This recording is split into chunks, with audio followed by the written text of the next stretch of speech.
emitidos por sus conductores, productores e invitados.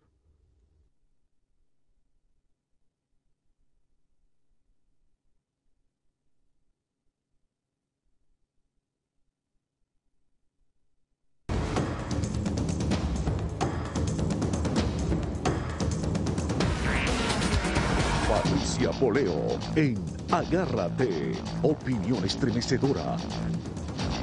Feliz noche del día de hoy, martes 16 de junio. Patricia Poleo, mi compañera y colega, continúa de vacaciones. Con muchísimo gusto acompañándoles una noche más a ustedes aquí en Agárrate a través de Doral News Televisión. Hoy hay una noticia que comparten, yo creo que todos los periódicos en Estados Unidos, tanto en inglés como en español, para la comunidad hispana, para los nacionales. En fin, se trata de una noticia que involucra a uno de los personajes que siempre despierta interés en todas las cosas que emprende, y se trata nada más y nada menos que del empresario inmobiliario, el magnate Donald Trump.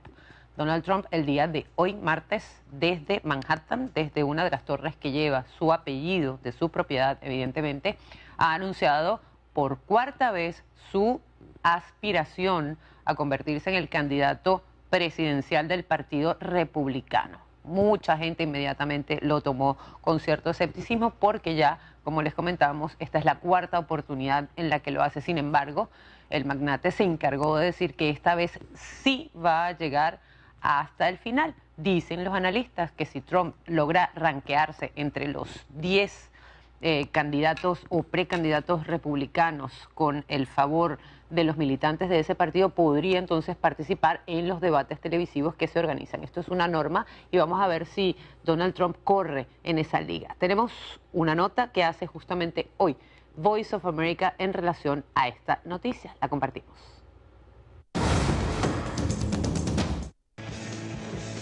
Después de años asegurando que buscaría la presidencia de Estados Unidos, el magnate de bienes raíces y controversial figura pública Donald Trump anunció desde uno de sus edificios en Nueva York que se une a la contienda por la nominación republicana a la presidencia.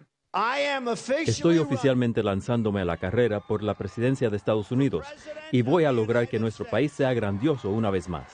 De esta manera, Trump se une a la más de una decena de aspirantes a la presidencia por el Partido Republicano, a quienes atacó de inmediato en un discurso improvisado de más de 40 minutos, donde el magnate estableció enemigos y falló en dejar clara su plataforma de campaña. Cuando México manda a su gente, no están mandando a los mejores, no están mandándolo a usted o usted.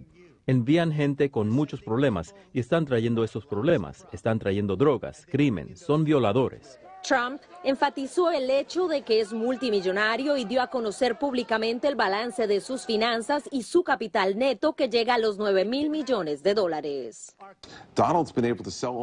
Donald ha podido vender casi de todo en los últimos años y el hecho es que hay que tomarlo seriamente. Trump acusó a Jeb Bush de tener una política migratoria débil y se comprometió a construir un gran muro en la frontera sur de Estados Unidos.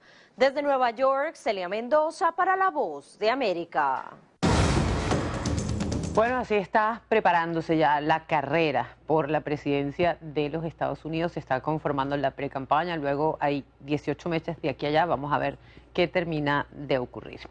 Si miramos un poco hacia Venezuela, hoy se insiste en pedir al gobierno, mejor dicho, a las autoridades electorales, que se fije la fecha de las elecciones parlamentarias, porque se entiende en Venezuela que este es el requisito fundamental para poder avanzar en las soluciones que el país está necesitando. Hoy Lilian Tintori, allí la pueden ver, estuvo en las puertas del Consejo Nacional Electoral pidiendo que se fije esa fecha y además dejando claro que la lucha es mucho más allá de la realización de esas elecciones parlamentarias. Se trata del cambio por el cual los venezolanos están justamente en este momento jugándose la vida. Su esposo Leopoldo López lleva más de 20 días en huelga de hambre y ha dicho que no va a parar hasta que se logre la libertad de todos los presos políticos y la fijación de esa fecha de elecciones que ya Extraoficialmente hay quien se adelanta a decir que podría ser para los primeros 10 días de diciembre, tomando en cuenta que esa es una fecha donde en Venezuela hay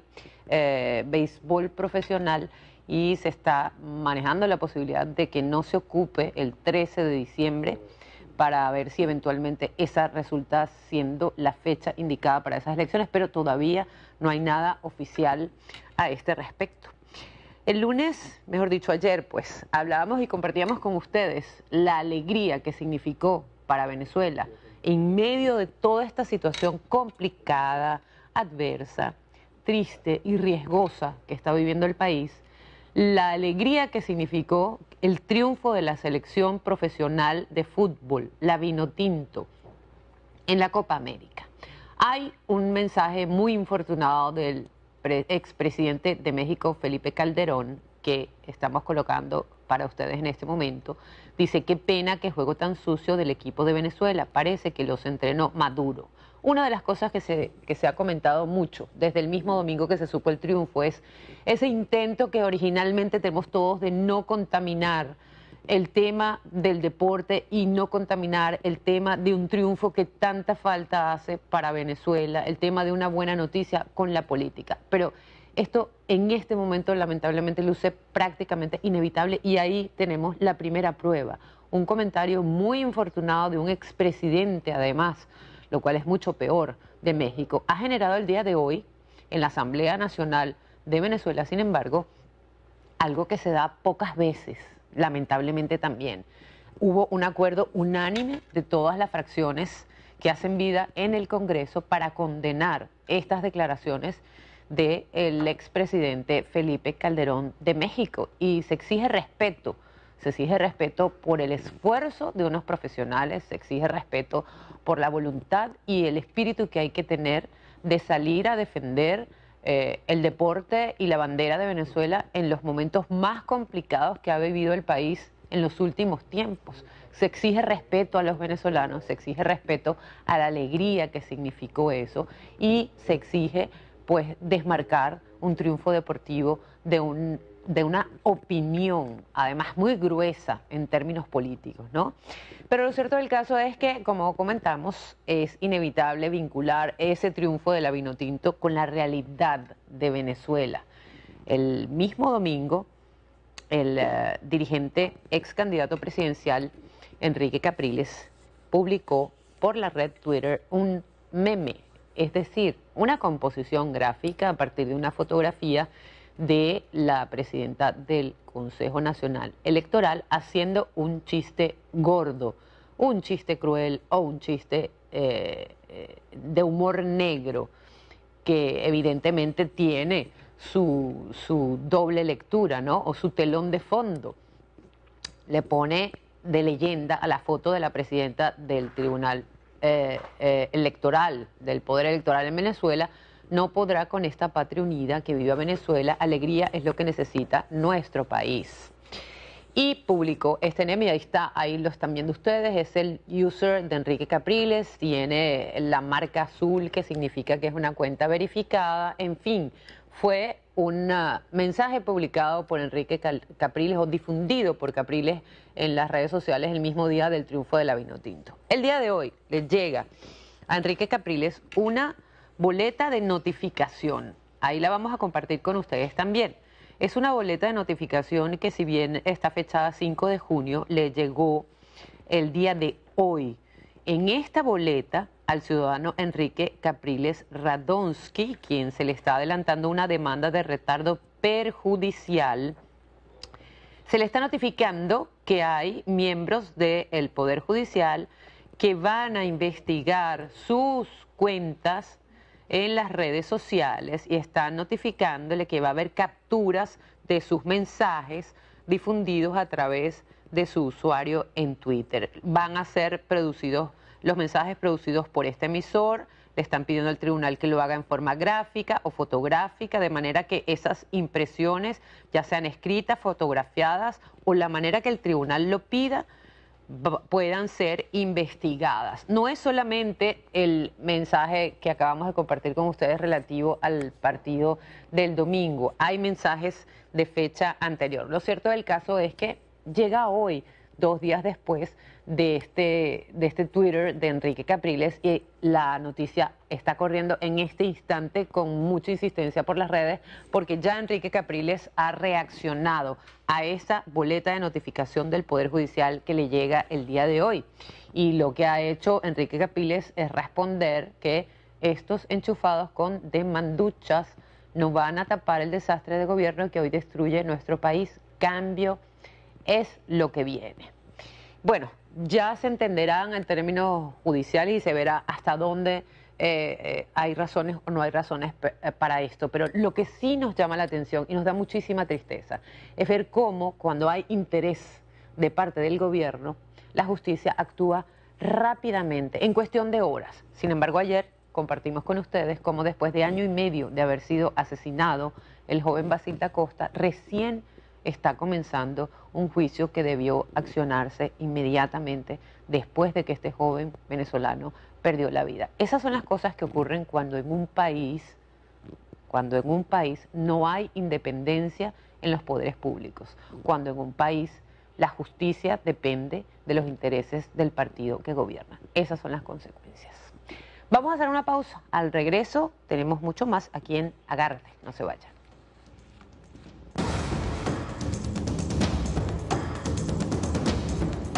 Agárrate con Patricia Poleo.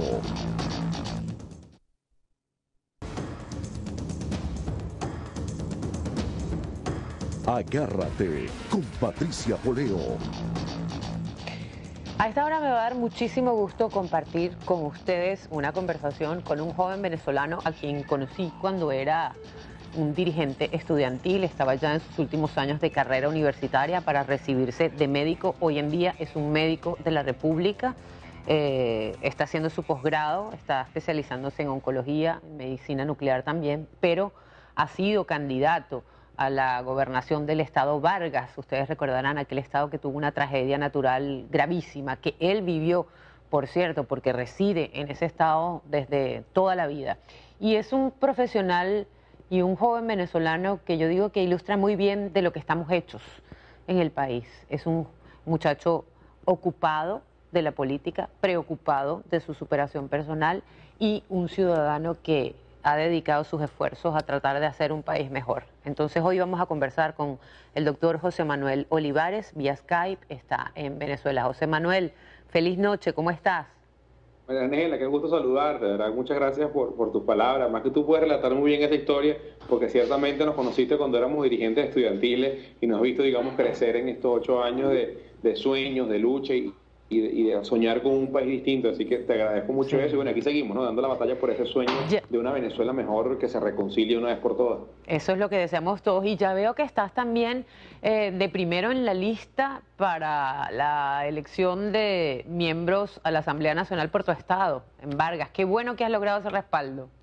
Sí, bueno, yo creo que es un premio a la constancia, Mari. Una de las cosas que yo más criticaba del Estado Vargas era una dirigencia política que iba y aparecía en época electoral. Y fue una de las razones de las abrumadoras derrotas que habíamos tenido en el Estado Vargas, que teníamos una dirigencia, bueno, que aparecía solamente en época electoral.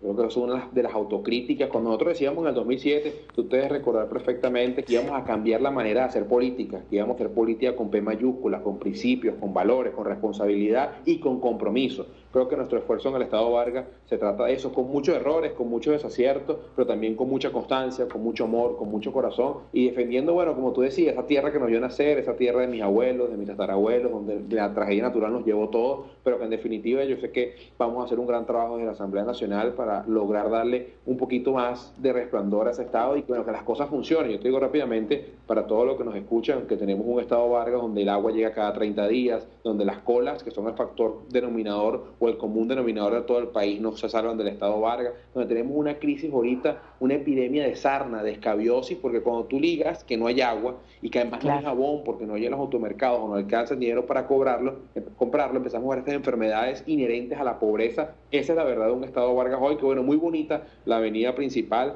pero en sus calles adentro, en su barrio, en su quebrada, en su cerro arriba, vemos la pobreza, vemos el estado con más embarazo precoz de la región, el estado con más embarazo, con más VIH de toda Venezuela, un estado sumido en la pobreza y que bueno, definitivamente ya ha despertado y ya pide un cambio, ¿no? Qué barbaridad.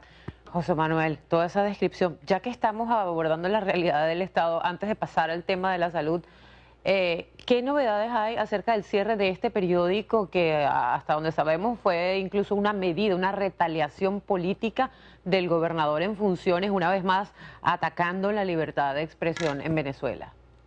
Sí, para mí era un compromiso moral porque nosotros nos metimos en la política nos encontró por el cierre de Radio Caracas Televisión, lo que quiere decir que la defensa a la libertad, al libre pensamiento, a los medios de comunicación es algo fundamental para nosotros.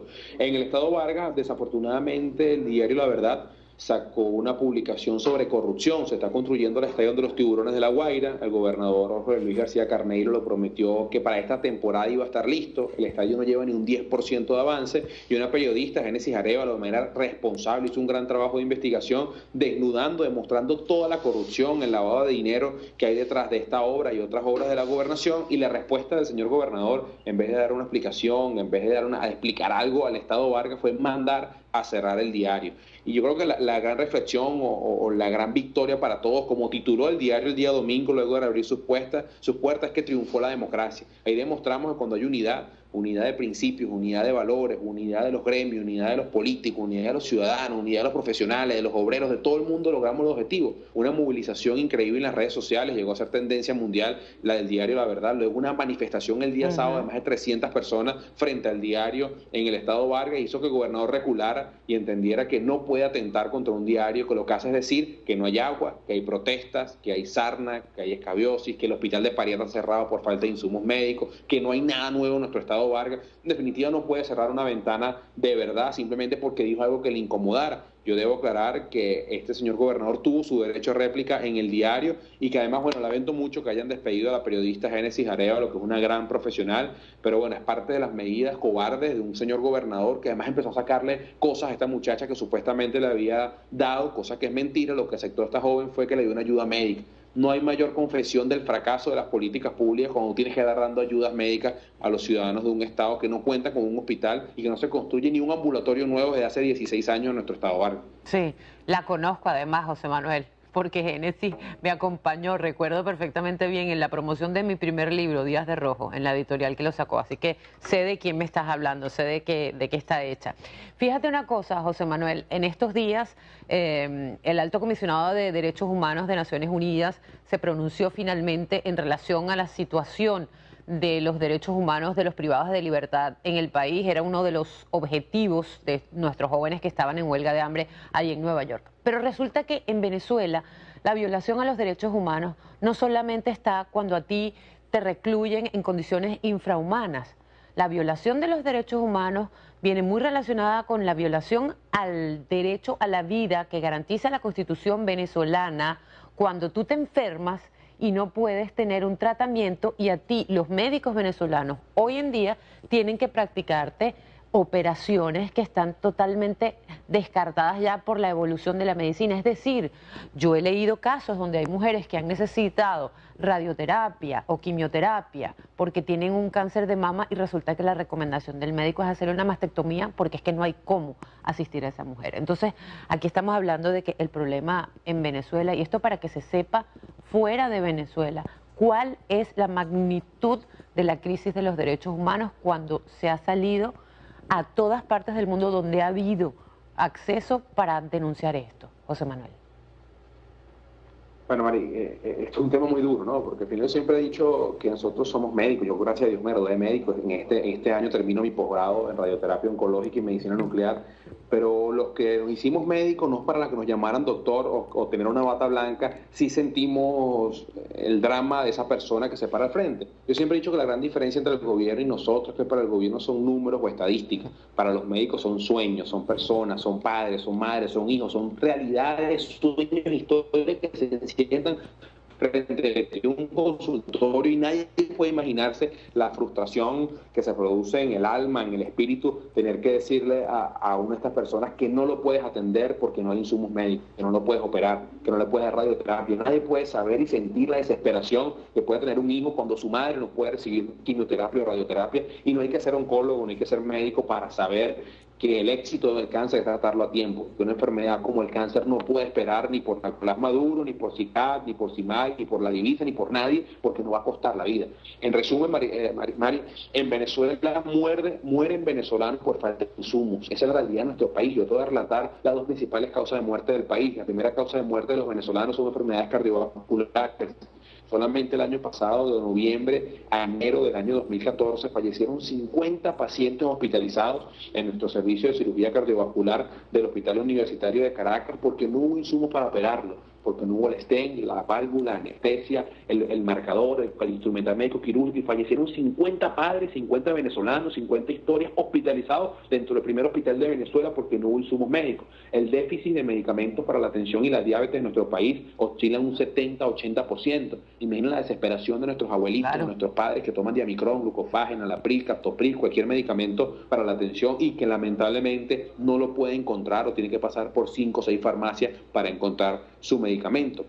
Y la segunda causa de muerte del país, el cáncer. Lamentablemente hay 10 estados de Venezuela que no cuentan con servicio de radioterapia. Hoy aquí en la capital de la República, en Caracas, nada más está funcionando al 100% el Hospital Universitario de Caracas, el Luis Raceri casi totalmente paralizado, el Hospital JM de Los Ríos, del cual ya te voy a comentar más adelante, cerrado su servicio de radioterapia oncológica, los pacientes con quimioterapia hace algunos días. Hay que ver el rostro y la violación del derecho, no a la vida, al sueño de un niño que no tiene ni idea quién es el presidente de este país, que no le importa nada de la política, un niño con cáncer, un angelito con cáncer, y tener que verlo protestar porque no tienen cómo ponerle la quimioterapia frente al Hospital JM de Los Ríos. Yo creo que es algo que nos debe conmover y nos debe demostrar lo mal que está el sistema de salud venezolano. De igual manera, yo debo decirte, Marianela, que en este país se ha condenado a más de 150 niños a ser sordos porque no hay implantes de cóclea, una cirugía que se debe hacer antes de los 3 años. Hemos condenado 150 angelitos a no escuchar la bendición de sus padres, a no escuchar la música, a no escuchar los gritos, las risas, las sonrisas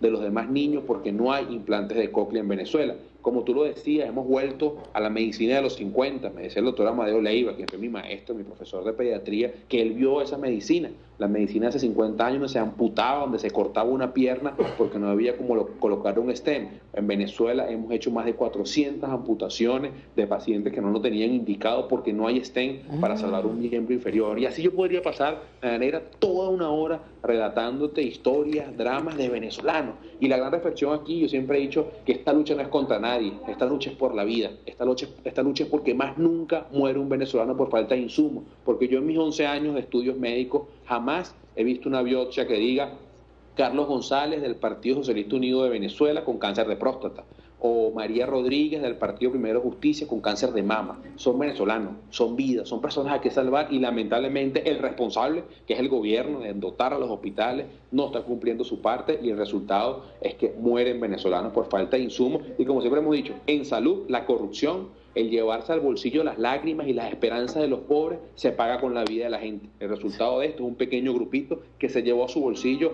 mucho dinero, se llevó al bolsillo todas las esperanzas del país, y el resultado es hoy ver cómo mueren venezolanos en toda nuestra Venezuela, con quirófanos cerrados, falta de anestesia, falta de guantes, falta de gasas, falta de jeringas, falta de quimioterapia, falta de radioterapia. No hay un rubro que no falte en nuestros hospitales. José Manuel, que comprar un paciente. Termino diciéndote que el 80% de los pacientes que atendemos en nuestros hospitales deben hacerse la resonancia, la rayos X, la hematología, comprar guantes en alguna farmacia o algún centro privado, porque no hay en los hospitales de Venezuela. No está cumpliendo el Estado.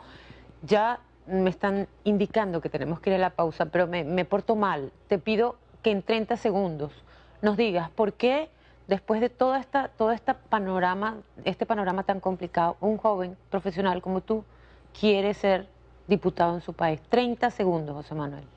Yo creo que es el sueño de cambiar. Yo creo que la solución no es irnos, sino el sueño de que más nunca en Venezuela mueran venezolanos por falta de insumos, el sueño de hacer una buena medicina, el sueño de cambiar la política, el sueño de recuperar que es el mejor país del mundo, que lamentablemente está en el peor momento de su historia, pero que es el mejor país del mundo, y que si no somos los venezolanos, los buenos, los que nos metemos a la política, los que luchamos y soñamos, nunca lo vamos a recuperar. Muy bien, te mando un abrazo fuerte, con todo mi cariño y mi admiración de siempre por esa carrera tan hermosa que estás haciendo, y agradecerte que sigas en la lucha. No, gracias a ti, Mari. Bueno, un saludo a todos los venezolanos y a todos los amigos que lamentablemente se nos han ido, pero tengan la seguridad que 2 cositas que les quiero decir. Primero, sean el gran estímulo para que sus familias vayan a votar en las próximas elecciones. No hay mejor estímulo que todos ustedes vuelvan y que nos reencontremos todos nuevamente como hermanos en este hermoso país. Reconstruyamos la Venezuela que todos merecemos y que todos soñamos. Muy bien, José Manuel. Todo el éxito. Gracias por compartir esta noche. José Manuel Olivares, médico venezolano, candidato a la Asamblea Nacional y dirigente también del partido Primero Justicia. Vamos a hacer la pausa. Al regreso vamos a tener a Vilma Petrasch aquí con nosotros, una venezolana también, profesional, muchos años ya aquí en el sur de la Florida, docente universitario y una gran analista para tratar de revisar esos temas que están saliendo de la frontera. Ya venimos.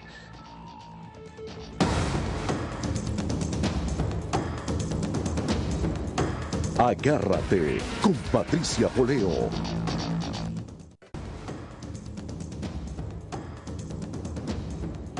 Agárrate con Patricia Poleo. Bueno, a esta hora, como les anunciamos antes del corte, está con nosotros Vilma Petrasch, internacionalista, también docente universitario, tiene más de 10 años aquí. Sí. Vilma, más de 10 años en el sur de la Florida y todos estos años le han servido para acumular nuevas experiencias que a mí por lo menos me ha resultado gratísimo poder compartir contigo. Está hecha una insigne productora ejecutiva de televisión, una mujer muy informada que evidentemente puede tener esa capacidad de producir programas que generen opinión, que en resumidas cuentas es lo que todos estamos buscando, ¿no, Vilma? Así es. Bienvenida, muchas gracias. Gracias por invitarme. No, gracias a ti. Yo quisiera que arrancáramos, bueno, con el tema del momento en relación a la política venezolana y sus repercusiones afuera. Se está reuniendo el subsecretario de Estado, Thomas Shannon, con personajes del alto gobierno venezolano. Ya creo que es la tercera oportunidad en la que se reúnen. Vamos a revisar una reseña sobre este último encuentro para entonces comenzar a desmenuzar, porque hay mucha gente inquieta diciendo qué hay detrás de esto, cómo se puede estar investigando por narcotráfico al presidente de un parlamento y luego ir a conversar y salir y decir que fue productiva la reunión. Hay personas que no están entendiendo el mensaje. Vamos a ver la nota y enseguida venimos contigo, Vilma. En medio de tumultuosos momentos, altos funcionarios estadounidenses y venezolanos se reunieron en Haití en un esfuerzo para restablecer las relaciones diplomáticas entre ambos países. El embajador Shannon ha viajado en los últimos 2 meses en 2 ocasiones a Caracas para hablar con el presidente Nicolás Maduro. Al igual que en las últimas reuniones, el embajador Shannon habló con funcionarios venezolanos sobre todos los elementos de nuestra relación bilateral. Fueron reuniones productivas y positivas. La reunión se dio en momentos en que Leopoldo López y otros políticos presos en Venezuela están realizando una huelga de hambre contra el gobierno del presidente Nicolás Maduro por sus violaciones a los derechos humanos. De los Estados Unidos de Norteamérica. Si bien no se dieron detalles sobre los asuntos tratados, el encuentro es visto como un buen paso para aliviar las tensiones generadas por las acusaciones mutuas entre ambos países. Sin embargo, no todos aprobaron la reunión. En vez de legitimizar a Diosdado Cabello, el gobierno de Obama debe implementar sanciones contra él por su rol clave en una serie de violaciones a los derechos humanos, al mismo tiempo que continúan las investigaciones por presunto tráfico de drogas. El portavoz del Departamento de Estado no dio información ni reaccionó al respecto. Reintegración. La delegación estadounidense estuvo encabezada por el consejero del Departamento de Estado de Estados Unidos, Thomas Shannon, mientras que por Venezuela asistieron el presidente de la Asamblea Nacional, Diosdado Cabello, y la canciller venezolana, Delcy Rodríguez. Stephanie Martínez, para La Voz de América. Vilma Petrasch, primero que nada, ¿por qué se hace esa reunión en Haití y cuál es el objetivo de los Estados Unidos? Bueno, primero quiero aclarar, obviamente se trata de un individuo, Thomas Shannon es un consejero, es una especie de plenipotenciario en este momento del Departamento de Estado. Solamente 6 o 7 individuos han jugado ese papel, es un hombre de una altísima experiencia, fue subsecretario de Estado para Asuntos Hemisféricos, fue embajador en Brasil. ¿Qué pasa? Plenipotenciario quiere decir es una suerte, que tiene autonomía, tiene poderes, tiene la delegación del alto gobierno para hacer Sí, tiene una delegación de alto gobierno. No en vano, esta es la tercera vez que se reúne con funcionarios venezolanos. En este caso, es importante decir, y quiero que la gente entienda, vamos a hablar, esto es política, realismo político puro. Acaba de haber una reunión previa, el señor Diosdado Cabello, un poco dando señales a todo aquel que había dicho que él no podía salir del país, que Venezuela era su prisión, por todo este problema que ha habido con el lavado de dinero, por las denuncias aún en proceso de investigación que se están haciendo aquí en tribunales estadounidenses, tanto en Nueva York como en Miami. Bueno, él da una muestra de que efectivamente puede viajar. El propio presidente Maduro dice que lo nombra hace un año, supuestamente para jugar este papel, como enviado especial también. Pero él se reúne, primero brevemente, pero se reúne con Dilma Rousseff y después se reúne con Lula. ¿Qué pasa? Acuérdate que Shannon fue embajador en Brasil. Los tres países están involucrados en un proceso de ayuda a reconstrucción de Haití, apoyo electoral, etcétera, etcétera. Es evidente que la señora Dilma Rousseff está preparando su viaje porque se va a reunir después de una tensa relación producto de las escuchas que hubo por parte de Estados Unidos a altos funcionarios, exacto, incluyendo la presidenta. Se va a reunir a finales de junio y no dudo que Obama le haya pedido en algún momento interceder en un tema escabroso. Su relación con Venezuela es una piedra en el zapato, que por cierto también es una piedra en el zapato para Cuba. Acordemos que la prioridad, ya lo creo que sí. Es una prioridad para Estados Unidos ordenar sus relaciones con el hemisferio, pero debo decir algo, hay una contradicción evidentemente, porque, y esto es lo que quisiera aclarar, Estados Unidos cierta coherencia se vio como una suerte de política de dos carriles entre su normalización de relaciones con Cuba, por un lado, y tratar de hacer una cuarentena a Venezuela en materia de seguridad democrática, llamémoslo en ese sentido, violaciones a los derechos humanos y corrupción. El problema es que hay otros intereses en juego. Se manifestó evidentemente, seguramente, como te digo, a Estados Unidos le interesa normalizar. Quisieron ir más allá de esta orden ejecutiva, cuando se declara la emergencia nacional, que como tú sabes es una plantilla que habilita a Estados Unidos a tomar medidas en materia de sanciones. Bueno, cuando se llama, y aquí se armó todo un escándalo internacional, evidentemente llevado por Venezuela, respaldado no tan fuertemente como pensaban algunos por Cuba, pero evidentemente América Latina y los países del ALBA se alborotaron con el tema de que Venezuela era una amenaza inusual. Y bueno, una gran y inusual amenaza para Estados Unidos, y evidentemente eso generó un movimiento y Estados Unidos pareciera que se repliega en cuanto a continuar con la política de sanciones. ¿Qué pasa? Yo no dudo que en estas dos conversaciones previas que haya tenido con el señor Maduro se haya hablado y haya entendido probablemente Shannon, que es un hombre altamente conocedor de la política en América Latina y de todo este juego complicado que hay en la región, sobre todo con estos países, que Diosdado Cabello y el señor Maduro son un binomio inseparable, que ese gobierno no es sostenible si las dos partes si no están de acuerdo, porque uno está desestabilizando al otro, que el que maneja el sector militar, o sea, vamos a hablar claro, este es un juego de estabilización de un país complicado, que está en una crisis de gobernabilidad masiva, por no decir de ingobernabilidad, y evidentemente necesitan poner ese juego en orden, ¿ok? Es probable que el señor Diosdado Cabello esté negociando que lo dejen en paz y él dejar en paz a Maduro y que se gobierne y se estabilice el país. Seguramente se le están pidiendo, porque en esta conversación, en esta reunión que tuvieron con Shannon, se habló del tema de los derechos humanos, de los presos políticos, ¿ok? Y por supuesto se habló también de dejar de censurar a la oposición y de celebrar elecciones y de la libertad de expresión, exactamente. Se habló de la, digamos, dentro de la política con Venezuela, se habló de la parte de derechos humanos, la parte de no censura, la parte de elecciones, y el tema de la corrupción seguramente lo están negociando. Y seguramente le están diciendo a Diosdado, señor, tenemos esto, acuérdense que en Estados Unidos hay independencia de poderes. Nosotros lo que podemos hacer es que si usted nos promete, porque finalmente la política se juega también a todo nivel, incluyendo la parte jurídica, hay formas en que si se baja la presión, entonces el señor Diosdado Cabello se sienta más tranquilo, baje la presión inclusive contra los medios. Pero eso no elimina un delito. No lo elimina, por eso te estoy diciendo, no necesariamente eso va a parar, pero a lo mejor va a calmar la denuncia, va a bajar el volumen, porque se ha creado un expediente y está ahí, que también es un arma de negociación para Estados Unidos.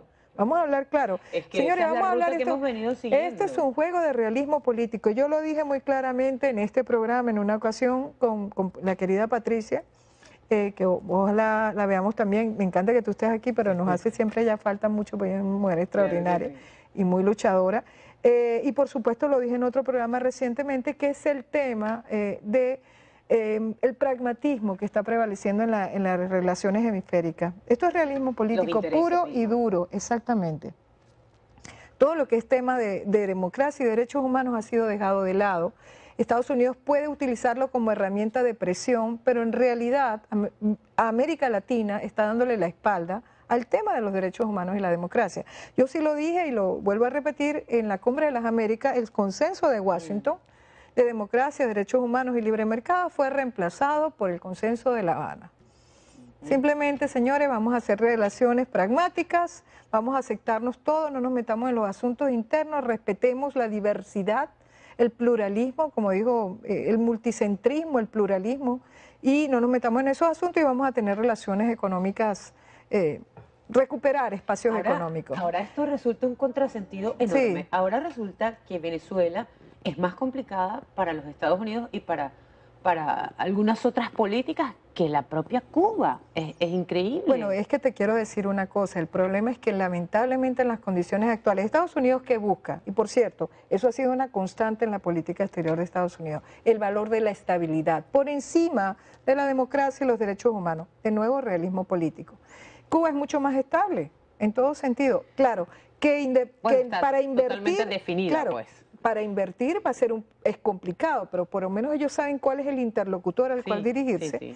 Si van a hacer los cambios de inversiones, con quién la van a hacer. Evidentemente ha habido críticas por parte de abogados que han ido y personas que están yendo a Cuba para ver cómo el aparataje jurídico se puede abrir a la inversión extranjera, pero acuérdate que Cuba está instalando mutatis mutandis. Un capitalismo autoritario, es claro que lo está haciendo. Y no hay sorpresas. No hay sorpresas, no están armando la transición, el señor Castro está diciendo ya inclusive tiene fecha de expiración hasta el 2018, ellos están armando su transición, pero hay una estabilidad predecible, por lo menos menos impredecible. Venezuela en este momento es verdaderamente muy triste decirlo, es una situación ingobernable que obviamente quieren darle algún punto de estabilidad. ¿Cómo estabilizar a Maduro? ¿Cómo estabilizar a Maduro sin Diosdado? ¿Cómo estabilizar a Diosdado sin Maduro? ¿Cómo no? A lo mejor la estabilidad es entre los dos. Yo creo que por ahí va la cosa. Esa es una de las grandes preguntas que tenemos en el panorama. Vamos a hacer la pausa, Vilma, y regresamos en minutos para revisar. Bueno, por fin van los diputados brasileños a Venezuela esta semana. Vamos a verlo después de esta pausa. Agárrate con Patricia Poleo.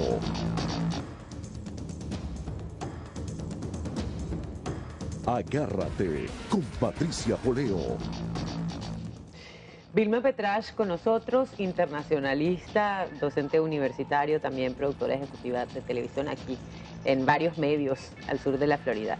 Vilma, estos días hemos estado comentando con el público cómo se va moviendo la pre-campaña o la campaña electoral en Estados Unidos. Estos últimos 2 días ha habido noticias de parte del Partido Republicano. Jeff Bush finalmente hizo su anuncio. Hoy el magnate empresario Donald Trump hace lo mismo. Hillary Clinton de su lado ya tiene unas semanas trabajando mucho. Y el presidente Barack Obama se está yendo de la Casa Blanca, viéndolo desde nuestro mapa venezolano, con varias cosas importantes. Buenas, malas, con críticas, unas más, otras menos, pero ha habido en estos últimos 100 metros de la presidencia cosas importantes en relación a Venezuela. ¿Cuál es el escenario que tú ves como más interesante para la situación venezolana? Desde los zapatos de ¿cuál de los precandidatos? Bueno, mira, es que Venezuela es una papa caliente para cualquiera que sea el presidente de Estados Unidos. Sí. Yo creo que es un problema ya de seguridad regional, hay que estabilizar a Venezuela. Ahora, ¿quién pienso yo que pudiera? Hasta ahora te voy a decir, yo tengo una crítica muy fuerte a lo que yo creo que la política exterior de Barack Obama deja mucho que desear. En materia internacional en general ha sido una estrategia débil. La presencia se ve como una política exterior de repliegue, de renuncia de espacios estratégicos. Hay mucho pragmatismo, en algunos casos exceso de pragmatismo, en otros casos es una necesidad como de aislarse, de retirarse de ciertas partes del mundo y de evitar problemas. Sin embargo, los problemas se le vienen encima de todas maneras. O sea, hay una realidad de un mundo mucho más complicado, donde precisamente el costo de dejar el espacio vacío lo llenan no precisamente actores democráticos que quieren un mundo más próspero, sino actores que pueden estar o en una visión revisionista y expansionista tipo Rusia, o los actores no gubernamentales como los actores terroristas, en este caso ISIS o Al-Qaeda repotenciada, que creían que ya habían acabado y ahí siguen, ¿no? Que es un tema complicado. América Latina, pues mira, hay una cierta estabilización por un lado, porque alguien me hablaba, bueno, sí, hay más democracias que dictaduras, que solamente el caso hay lunares como Venezuela, Cuba se está normalizando, están como a mayor esperanza, sí, pero son democracias deficitarias, con graves problemas de corrupción. Tampoco es que la situación con ilegitimidad de desempeño. Sobre todo lo que llamamos legitimidad de desempeño terrible, y donde obviamente se ha venido revisando el concepto democrático, no necesariamente en la dirección apropiada, correcta, para, digamos, potenciar el derecho a la democracia de los pueblos, que es lo que decía la Carta Democrática Interamericana.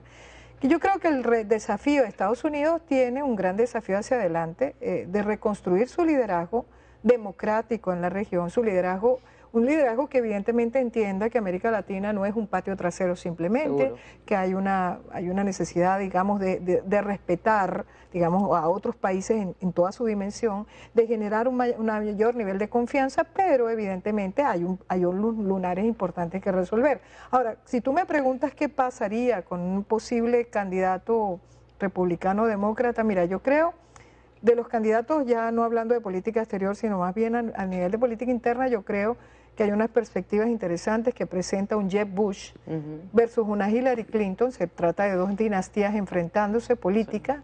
No necesariamente va a ser ese el caso, porque también hay mucha gente en el electorado que está buscando otra cosa diferente. Bueno, lo hicieron con Barack Obama y no les salió bien, pero a lo mejor quieren otro chance para un liderazgo un poco más centro-derecha, más conservador, menos izquierdista para algunos. Obama, a mí no me parece que ha sido lo izquierdista que muchos acusan. Creo que hay otras opciones mucho más de izquierda en el Partido Demócrata. La señora Clinton es una esperanza interesante porque es el liderazgo de una mujer, evidentemente sería la primera mujer presidenta de los Estados Unidos, pero tiene una relación con la prensa complicada en este momento, básicamente porque no habla con la prensa. Ha sido, inclusive los dos republicanos le han dañado sus actos políticos más importantes. El video que lo sacó Marco Rubio el lunes siguiente con su discurso en la Torre de la Libertad y opacó totalmente el anuncio de la señora Clinton. Y lo que hizo el fin de semana la señora Clinton se lo arruinó el señor Jeb Bush el día lunes con su lanzamiento. De manera que parece que los republicanos están midiendo qué es lo que está haciendo ella para hacer lanzamientos y opacarla. Y además yo creo que hay demasiadas críticas con la forma en que ella ocultó información con los correos electrónicos cuando trató de blindarlos. Los correos electrónicos que debieron, como secretaria de Estado, cualquier correo privado se convierte en correo público cuando lo estás haciendo con personas de gobierno, y ella es una representante de gobierno. Eso generó mucha desconfianza, lo que pasó en Libia, todo ese proceso del video, que si era o que si no era, que si era un acto terrorista o que era por producto de un video, etcétera. Toda esa situación en Libia, en Benghazi, le ha generado una situación muy complicada a ella. Creo que le va a ser difícil, sobre todo porque ella no es una mujer carismática. Muy a diferencia de lo que vemos con otros candidatos interesantes que se están dando en el lado republicano. Creo que una nueva necesidad de liderazgo se está planteando en Estados Unidos, porque aquí también hay una crisis de liderazgo que se ha visto en política exterior y se está viendo en política interna. Bueno, vamos a ver qué ocurre y espero que tengamos oportunidad, Vilma, de seguir compartiendo. Gracias. Muchísimas gracias por haber venido el día de hoy. Gracias por invitarme. Todo el éxito para ti, como siempre. Y a ustedes, gracias por estar. Llegamos al final. Si Dios quiere, nos vemos mañana de nuevo aquí en Agárrate.